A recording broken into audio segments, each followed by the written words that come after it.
أشهد أن لا إله إلا الله وحده لا شريك له وأشهد أن محمدا عبده ورسوله أما بعد فأعوذ بالله من الشيطان الرجيم بسم الله الرحمن الرحيم Assalamu alaikum wa rahmatullahi wa barakatuhu. To respected chairman, dear brothers and sisters. Indeed, in this Quran is a notification for a worshipping people. And we have not sent you, O Muhammad, except as a mercy to the worlds. The Holy Quran, chapter 21, verses 107 to 108. It is indeed a great honor to have been asked to present to you some thoughts on the status of the Holy Prophet, peace be upon him, in the views of non-Muslims. As Ahmadi Muslims, we are infinitely blessed to be well versed in the excellent and noble character of the Holy Prophet, peace be upon him, and have been taught from an early age to emulate him through the Holy Quran, the Hadith and the Sunnah. And there is no doubt in our minds of the status of this most loved of all servants of Allah the Almighty. He was indeed the best of men, and the verses I have laid before you provide unmitigated notification that the Holy Prophet, peace be upon him, was a mercy for all mankind and not just for Muslims. In my research for my talk, I discovered an assortment of comments from non-Muslims throughout the ages. And it is very interesting to see how these views have changed over time. Upon initial review, many comments may be perceived as hostile criticism, with little recognition of the character of the Holy Prophet, peace be upon him, and more of the inference that Islam was at its core a religion of violence and a threat to the non-Muslim world. In addition, misinformation presented by extremists over the years makes the subject somewhat complex and ambiguous. And this perhaps is partly why the Holy Prophet, peace be upon him, has been and is still so widely misunderstood. Nowadays, for example, non-Muslim opinions of the status of the Holy Prophet, peace be upon him, are influenced dramatically by the behavior of so-called Muslims who are following their own interpretation of the Holy Prophet's, peace be upon him's, teachings. Witness the Taliban, Boko Haram or ISIS, and the physical, spiritual and political damage they have done to the image of Islam and its beautiful Prophet, peace be upon him. As time has passed, a good number of non-Muslim intellectuals throughout the last 1300 years display a pronounced admiration for the Holy Prophet, peace be upon him. And there is a very interesting quote from an American historian, John Tolan, who argued that the Western perceptions of the Holy Prophet, peace be upon him, have almost certainly been driven by, and I quote, "The Prophet of Islam appears as a mirror for European writers, expressing their fears, hopes and ambitions, which situated him as a fixture of Western culture. Thus his status has shifted negatively and positively, depending on times, and we shall see that this cycle has repeated itself throughout history, from the birth of Islam through to the present day," end quote. And in fact, these words offer a concise overview of my research. In the interest of time, I shall only briefly review and share different periods of historical study and thought, beginning with contemporary writers of the Holy Prophet's, peace be upon him's, period. And it can be seen the portrayals of the Holy Prophet, peace be upon him, are varied and complex, indeed contradictory. And they reveal more about the context in which these images appear than about the Holy Prophet himself, peace be upon him, or Islam. In other words, the non-Muslim European discourse on the Holy Prophet may reflect the writer's preoccupations at home.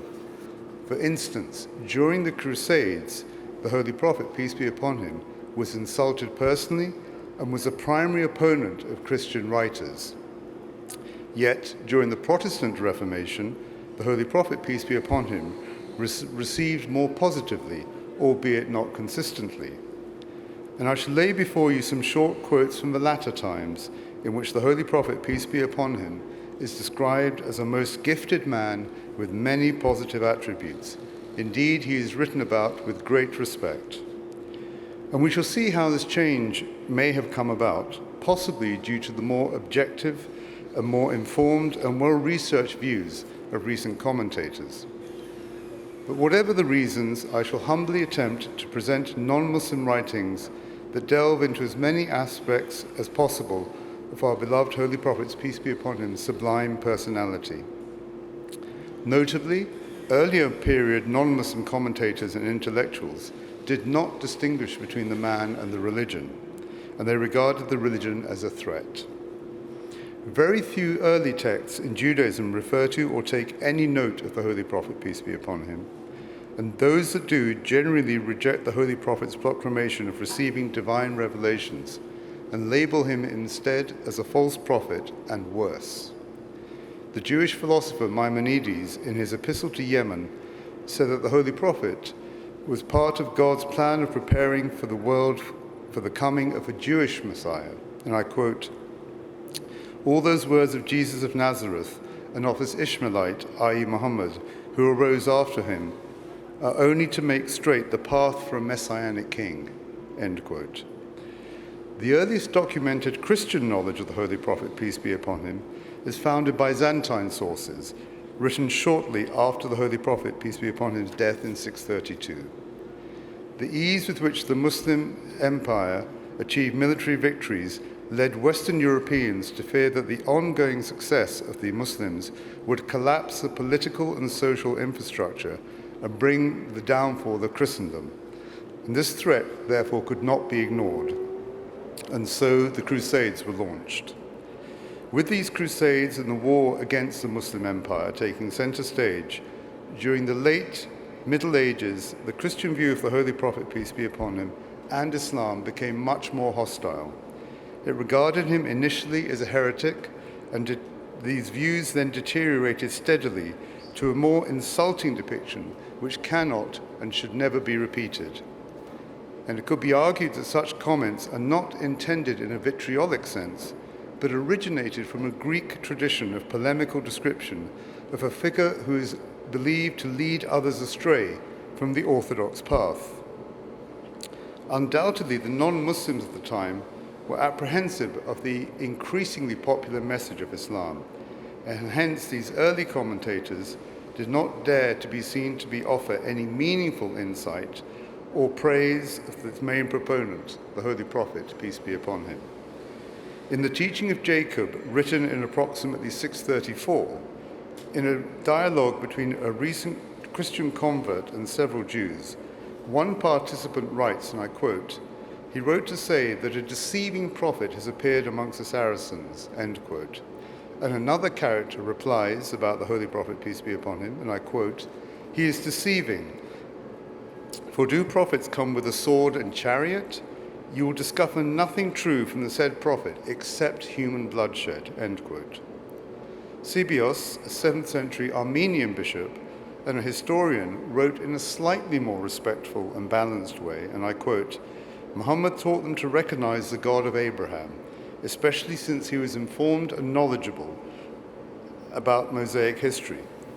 Because the command had come on high, he ordered them all to assemble together and to unite in one faith, abandoning the reverence of all things vain," end quote.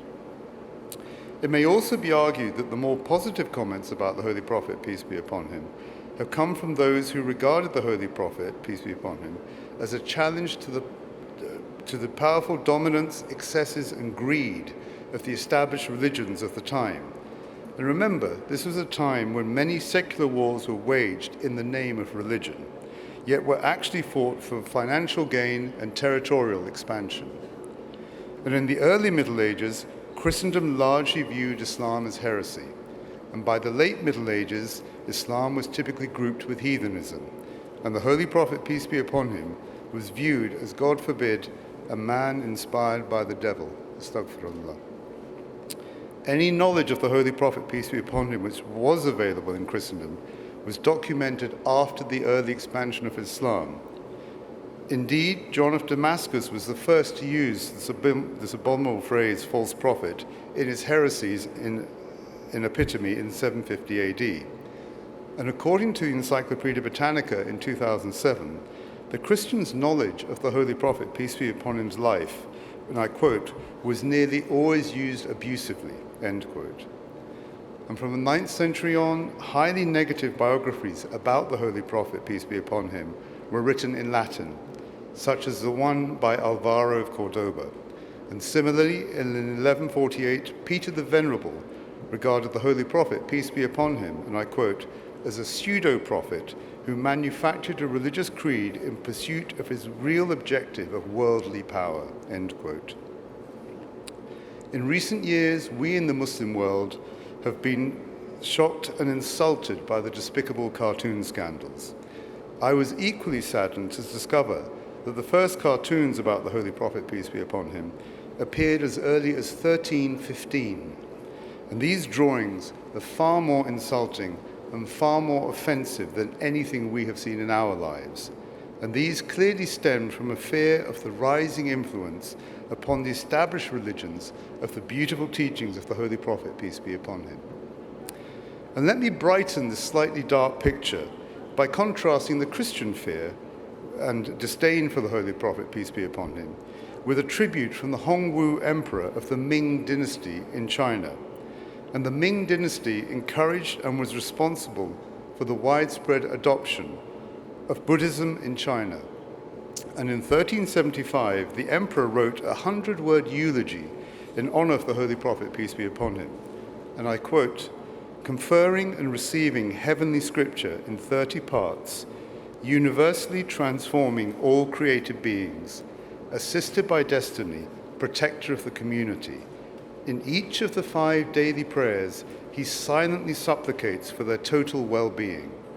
His intention is that Allah should remember the needy, deliver them from tribulations to safety, knower of the unseen, exalted from every soul and spirit, and free from any blameworthy deeds. A mercy to all of the worlds, whose path is preeminent for all time. Muhammad is the noblest sage, end quote. And as time goes by, we find a more approving view of the Holy Prophet, peace be upon him. Sadly, a lack of time prevents me from sharing more quotes, but my thesis is the backdrop to this change of heart and mind mirrored a time of social, political, and philosophical enlightenment in the West, a time of insightful education, when the role of the church was beginning to change and diminish. And the Holy Prophet, peace be upon him's exemplary attributes were highlighted in a much more constructive light, which shone in glaring contrast to the outdated, stale, established religions which were often mired in corruption. In his 1720 English translation of the Holy Quran, the writer George Sale writes with reference to Spanhemius, a German Calvinist and a blunt opponent of Islam, who previously had penned many negativities against the Holy Prophet, peace be upon him. And Sale writes, and I quote, "For how criminal soever Muhammad may have been in imposing a false religion on mankind, the praises due to his real virtue ought not to be denied to him.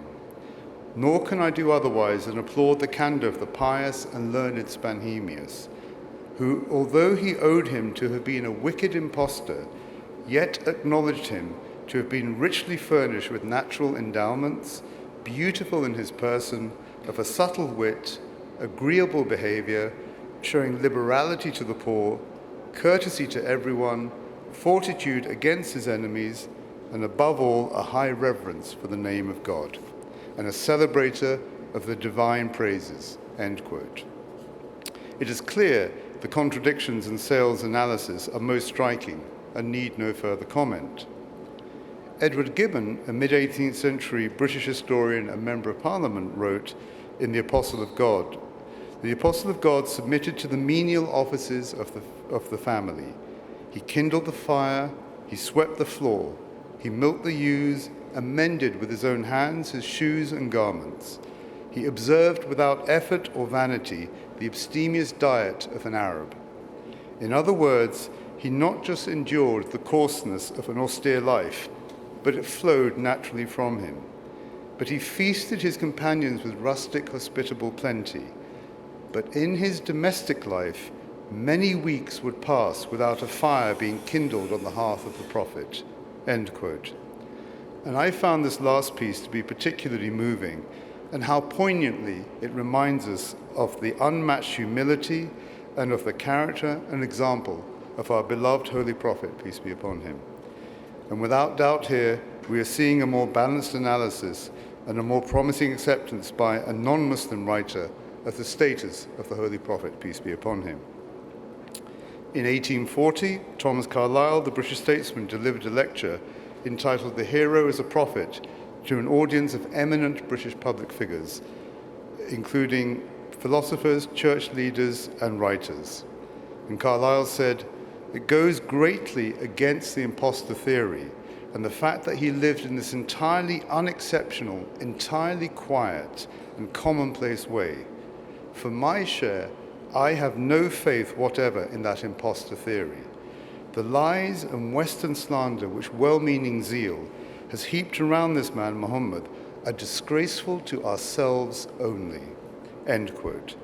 And this last line is particularly powerful as it reflects upon and accepts the errors of earlier short-sighted commentators. And Carlyle continues, "One other circumstance we must not forget, that he had no school learning, or the thing we call school learning, none at all. Life in the desert, with all its experiences, was all his education. How he was placed with Khadija, a rich widow, as her steward and travelled in her business to the fairs of Syria. How he managed all, as one can understand, with fidelity and adroitness. How her gratitude, her regard for him grew, and the story of their marriage is altogether a graceful and intelligible one. He seems to have lived in a most affectionate, peaceable, and wholesome way, loving her truly and her alone." These are indeed powerful and perceptive statements in praise of, and to some extent, in defense of the Holy Prophet, peace be upon him, character by a very respected Christian statesman. Dear brothers and sisters, please keep in mind that this period was arguably the height of the Ottoman Empire, together with the period of ascendancy of the British Empire and of the rise of the slave trade. And it could be argued that the non-Muslim world had begun to understand and know Islam better. And it would follow naturally that the Holy Prophet, peace be upon him's life and work, was therefore studied and appreciated with greater impartiality and tolerance. And it may also be reasoned that many of the Africans who were captured as slaves and forcibly taken to America brought Islam with them, which in turn compelled some intellectuals to study Islam and its founder in more detail. And Washington Irving, an American biographer and diplomat in the mid-19th century, wrote, and I quote, "He was sober and abstemious in his diet and a rigorous observer of fasts. He indulged in no magnificence of apparel, the ostentation of a petty mind. Neither was his simplicity in dress affected, but a result of real disregard for distinction from so trivial a source. His military triumphs awakened no pride, as they would have done had they been effected for selfish purposes. And in the time of his greatest power, he maintained the same simplicity of manners and appearance as in the days of his adversity." End quote. In 1888, the Reverend Bosworth Smith, a British bishop and author, composed a succinct and one might say a typically no-nonsense British analysis of the Holy Prophet, peace be upon him, which I found particularly interesting. And I quote, he said, "Head of state as well as head of church, but he was Caesar and Pope in one.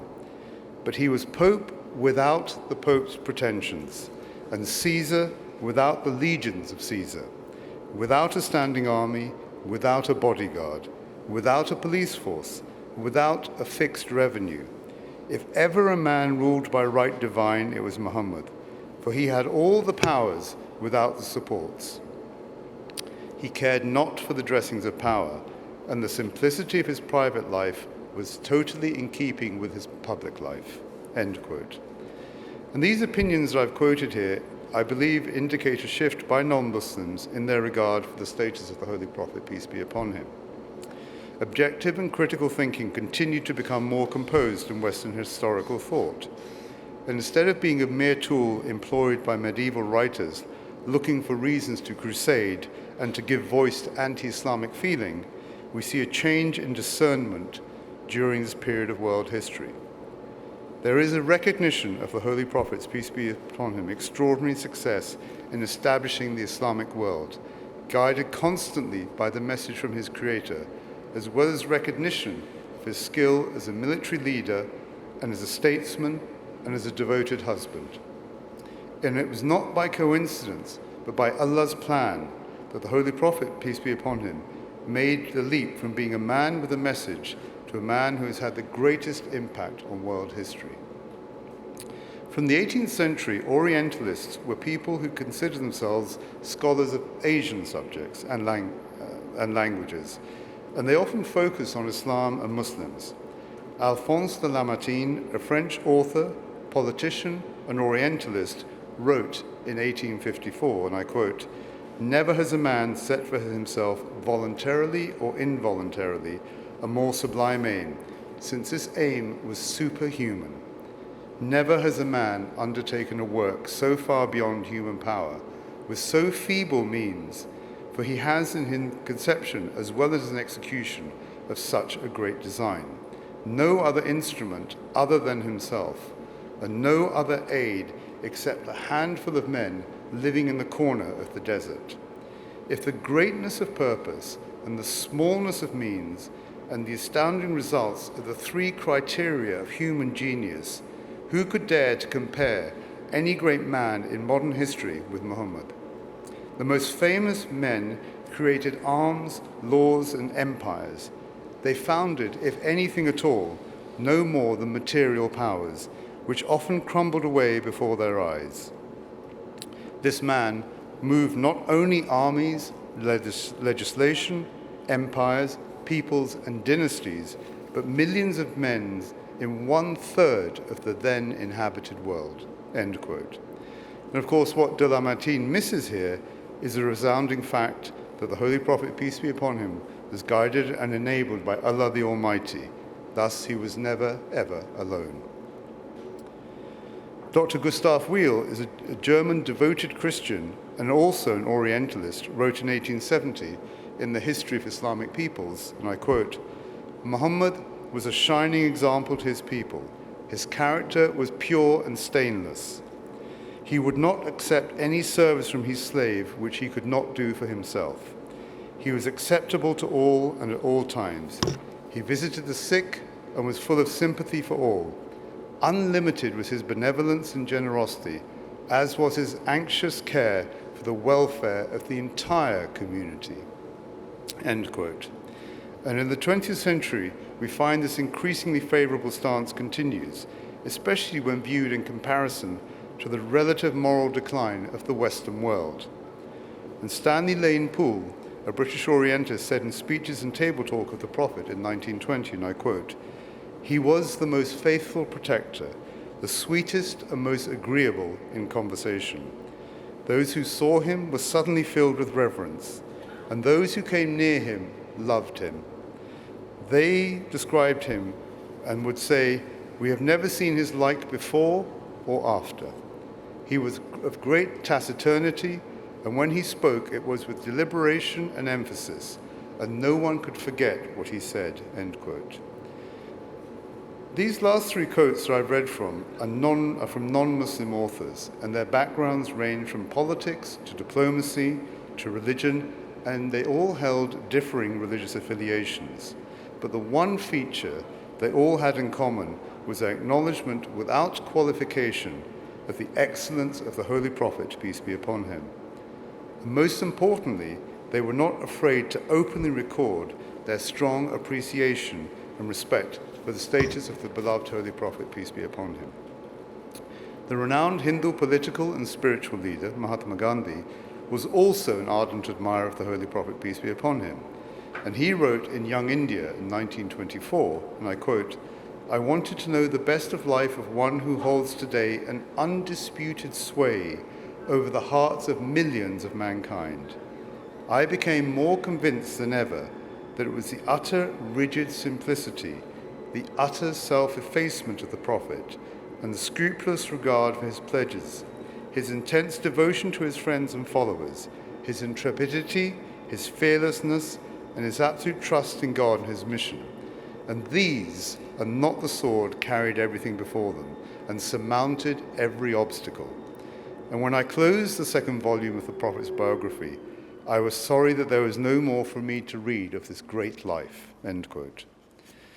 I now wish to present to you some quotes from influential and esteemed figures from the early, mid-20th century onwards. And we can now see clearly how the pendulum of non-Muslim opinion has swung a full 180 degrees from that initial vilification to authoritative appreciation of the unique status of the Holy Prophet, peace be upon him. The acclaimed Russian novelist Leo Tolstoy, whose work it is claimed influenced both Martin Luther King and Mahatma Gandhi, wrote, and I quote, "Muhammad has always been standing higher than Christianity. He taught Muslims worship nothing but God, and Muhammad is his messenger. There is no mystery and no secret in it." End quote. And the British author George Bernard Shaw, a staunch atheist and a man who is deeply critical of organized religion, especially of the Christian church, wrote in The Genuine Islam in 1936.